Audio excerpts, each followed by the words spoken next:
అదే RTV app వార్తల్ని క్షణాల్లో చదివే అవకాశం ఉంటుంది. ఒక న్యూస్ పేపర్, ఒక టెలివిజన్ ఛానల్ మీ చేతుల్లో ఎప్పుడూ ఉంటాయి. మొన్న జరిగేటువంటి అనంతపురంలో ఏదైతే శివార్లో ఉన్నటువంటి నారాయణ వాయిస్ సంబంధించి విద్యాసంస్థ కార్పొరేట్ విద్యాసంస్థ ఉన్నాయో ఏదైతే నారాయణ యాజమాన్యం ఒత్తిడితోనే 3 అంతస్తుల నుంచి చరణ్ అనే విద్యార్థి ఎంపీసీ ఫస్ట్ ఇయర్ చదువుతున్నాడు.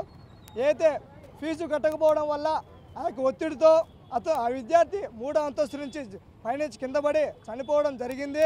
ఈరోజు ప్రధానంగా చూసుకుంటే మనకు తెలుగు రాష్ట్రాల్లో ఈ యొక్క నారాయణ విద్యా సంస్థలు విపరీతంగా పెరిగిపోయి ఈ యొక్క వేలకు లక్షల ఫీజు కోట్ల రూపాయలు దోపిడీ చేస్తూ పిల్లల జీవితాలతో చలగాటమాడుతూ ప్రాణాలకు పట్టుకొట్టుకునే పరిస్థితి కనిపిస్తూ ఉంది.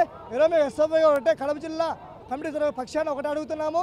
మీకు చదువు పేరుతో ఈరోజు వేల కోట్ల రూపాయలు దోపిడీ చేస్తున్నారు. అదేవిధంగా ఈరోజు చదువు చెప్తున్నారా లేకపోతే మీకు లక్షల రూపాయలు దోపిడీ చేస్తున్నారని సూటిగా అడుగుతున్నాము.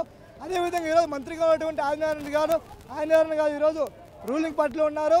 ఏదైతే ప్రభుత్వం ఉన్నటువంటి ఈ యొక్క టీడీపీ ప్రభుత్వం జరిగి 2 రోజులు అవుతున్నా కానీ కనీసం ఆ యొక్క యాజమాన్యం పైన కానీ జరిగేటువంటి నారాయణ విద్యాసంస్థలపై చర్యలు తీసుకోలేదు.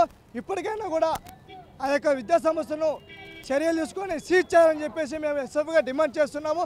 అదొక్కటే కాకుండా రాష్ట్రంలో తెలుగు రాష్ట్రంలో ఉన్నటువంటి చైతన్య నారాయణపై ఖచ్చితంగా ఈ యొక్క దర్యాప్తు విచారణ చేపట్టి సీజ్ చేయాలని చెప్పేసి మేము డిమాండ్ చేస్తూ, అదేవిధంగా లేని పక్షంలో జిల్లా వ్యాప్తంగా రాష్ట్ర వ్యాప్తంగా ఎస్ఎఫ్ఐ ఆధ్వర్యంలో పెద్ద ఎత్తున ఉద్యమాలు చేస్తామని ఎస్ఎఫ్ఐ జిల్లా కార్యదర్శి వీరబాబు రవి.